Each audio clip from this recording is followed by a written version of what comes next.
Financial gurus on the internet be all like, hey girl, put that latte down. I know that your life is sad, but you could be rich 100 years from now if you just invested that money. Or maybe you've heard something like, if I don't save another dollar in my entire life, I'll have $4 million by the time that I retire. Like what? Okay. Wow. Babe, $20 for a sweet green salad? Maybe if someone learned to put walnuts on their own spinach, they would have some sort of financial future. And obviously this type of advice can feel very patronizing, but we're not even here today to talk about that part. Today we're here to talk about the math. Like, have you ever wondered in all of these examples that float around on the internet, like what is the actual math that is happening here? And also, is this what investing is actually like? And also, do these people have a point? Like, maybe I shouldn't be spending $20 on a bowl of gentrified lettuce. No, maybe that's okay. Let's talk about it. Hi, I'm Amanda, the dumpster doggy, and welcome to Call Them on Their Bull, where I take down the internet's worst investing advice. So today's gonna be a little bit different. Today, I'm gonna take a break from crushing Brad's wiener and then crushing Chad's wiener. And instead, I'm calling out something that a lot of financial educators do out here on these internets. And that is making overly simplified projections about investing that do not tell the whole story, usually about the stock market. Now, I do want to say that usually it's done with the best of intentions.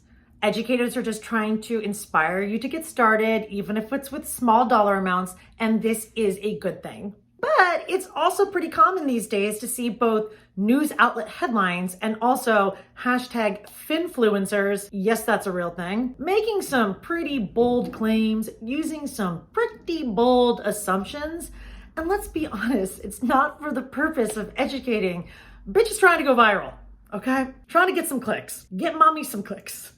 Fuck, I've done it. I've grown a lot since this time, but my second ever blog post was on the power of compounding returns. And what I was trying to show you is how much money you could have if you had invested money that we sometimes kind of throw away on non-essential shit, especially during the holidays. Like, for example, I pointed out that you could spend $50 on this Christmas themed dick topper, or as I like to call it, the Randy cane.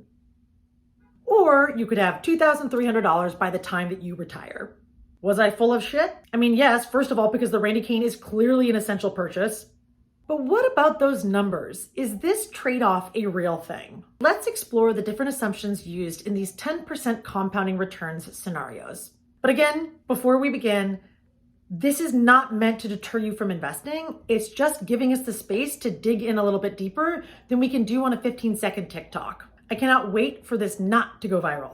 Assumption number one, 10% returns. So this 10% rate that everybody uses, where did this come from? This is the historical average annual returns of the US stock market. And actually it's pretty accurate. And in fact, right now the average is even a little bit higher than that. But so then our big question is, just because that's what happened in the past, will it continue to happen in the future? Have I woken up every morning for the last year and immediately checked Instagram? Yes. But maybe next year is going to be different. Yeah, it's going to be different. So there's not really any industry consensus on whether projecting into the future using a 10% average annual rate is appropriate because, get this, no one knows the future. But generally speaking, there are two different camps of thought here. The first camp are historical pattern purists. They believe that we have no reason to think that historical patterns will change into the future. They're on team 10%. Second are those who think that we should probably downgrade our expectations of what we expect in the market, and they have their reasons. Two such reasons are, one, the decline in the dividend yield, and two, the belief that we won't see the same magnitude of growth moving forward over the next 100 years as we have over the last 100 years. And I kind of tend to fall in the second camp. But the point is that returns in the market are not necessarily a foregone conclusion, and so they are not necessarily a guarantee. And so yeah, because there are no guarantees, if you decide you want to spend $50 on a Randy cane for your maintenance man, instead of investing it, that's certainly your prerogative. You gotta live. Ignored assumption number two, inflation. So that 10% figure, that is not adjusted for inflation. What's inflation? Well, it's this thing that happens across the economy where basically shit just gets more expensive over time. And the historical average has been about 3%. So again, shit getting more expensive by about 3% per year. And what this does to the money that we're holding, the cash that we're holding, is that it shrinks the value of each of those dollars. We can buy less and less with each dollar.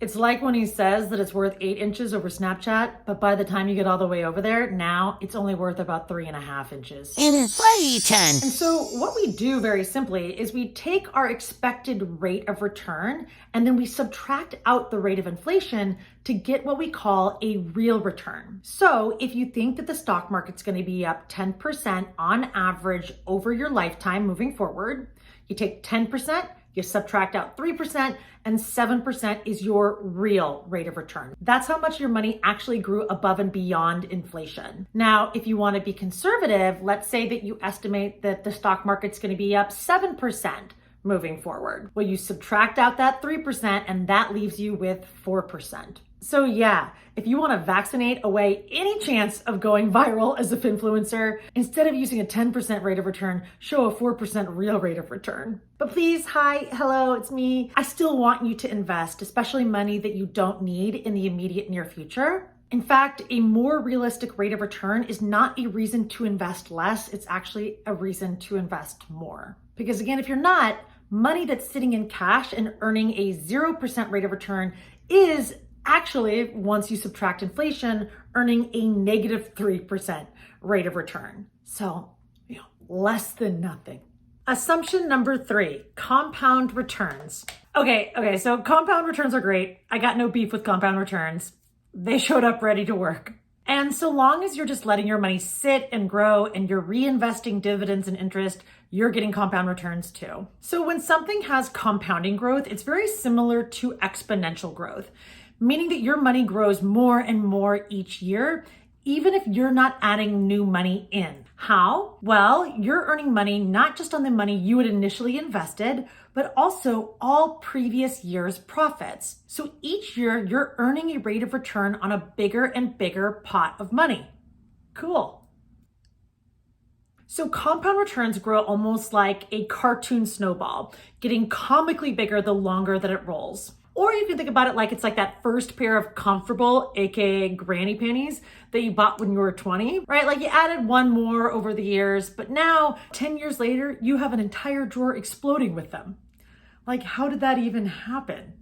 Like, you guys fucking like rabbits in there? Because Lord knows I'm not. And yes, the earlier you get started, the better compounding is. So it is true that in this way, your youth is your investing superpower, and small amounts really do matter. And so, yeah, I think that achieving compound returns over long periods is a very worthy goal. My only rub is that these compound return graphs are often presented, and it is a very airbrushed version of reality. Ignored assumption number 4, the experience. So next, social media educators almost never talk about the actual experience of investing. And this is the part that really scares me, because the stock market can be a dramatic creature. It's drama like season 4 of Selling Sunset drama.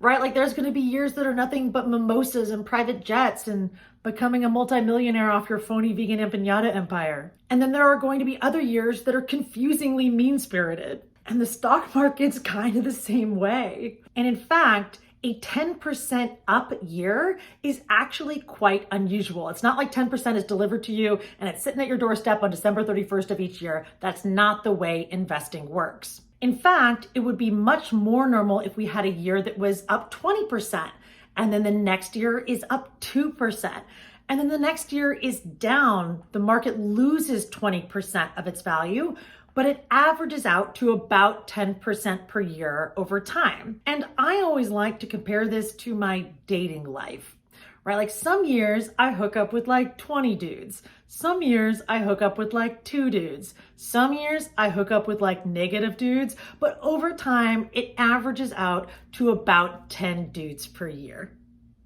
So yeah, 10% is very much an average in the market. And so it's much more likely that you'll have years that are really great, that are up a lot, some years that are just kind of boring, and you'll have some years where the market loses value.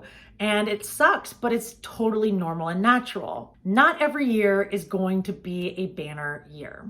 I'm not gonna let you get away from me without talking about what it feels like to actually experience a market crash. Let's take a step back. There is risk involved in investing, right? Risk and reward, two sides of the same coin. You don't get the reward without some sort of risk. And in the stock market, the risks that you take are, number one, there are no guarantees.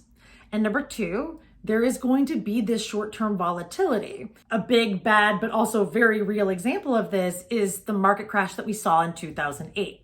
From 2007 to 2009, the US stock market lost over 50% of its value. And so, for example, if you had invested $100,000 in 2007 in the US stock market, by March of 2009, your investment is now worth $45,000, which is pretty devastating stuff for your first $100,000 invested.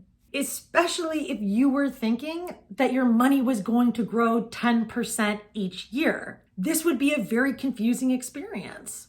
And it is just so important to be prepared, because maybe the market does grow 10% annually moving forward, but that 10% average includes big market crashes like 2008.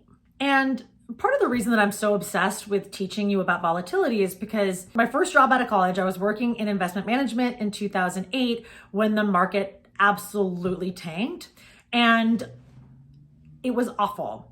Like, I love hating on finance bros lovingly. There was absolutely nothing funny or cool about, watching some dentist in Minnesota cry because he just traded away his entire retirement during a stock market crash.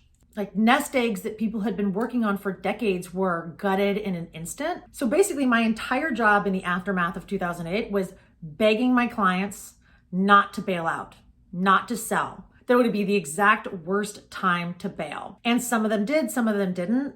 The ones that did never recovered their money. The ones that didn't, the ones that stayed cute and unbothered, not only recovered their money, but their money has grown a ton since then, because what have we seen in the 10 years, the 12 years since 2008 is one of the best bull or good market runs in history. And that's the thing. We're going to have more 2008s in the future. It's kind of a guarantee. And it's going to be hard and scary, but at least you're prepared for it and you know the proper way to act. If you're not prepared for it, you may think that you're doing it wrong, but the thing is, you're not doing it wrong. And that's what scares me so much, is that without setting these proper expectations and talking about volatility and talking about the normality of market crashes, you could actually be doing more harm than if you had never taught somebody to invest at all. So in conclusion, this nuanced, conservative, 2 steps forward, 1 step back shit does not sell nearly as well as the invest $5 and become a millionaire stuff. But I don't know. I'm not here to go viral. I'm not here to obscure the truth or brag about how much money I made investing naked from a yacht in Tahiti. Now, if I was making content for OnlyFans, I would definitely do that. But since we're here on YouTube, nothing but the boring and realistic truth for you. You're welcome.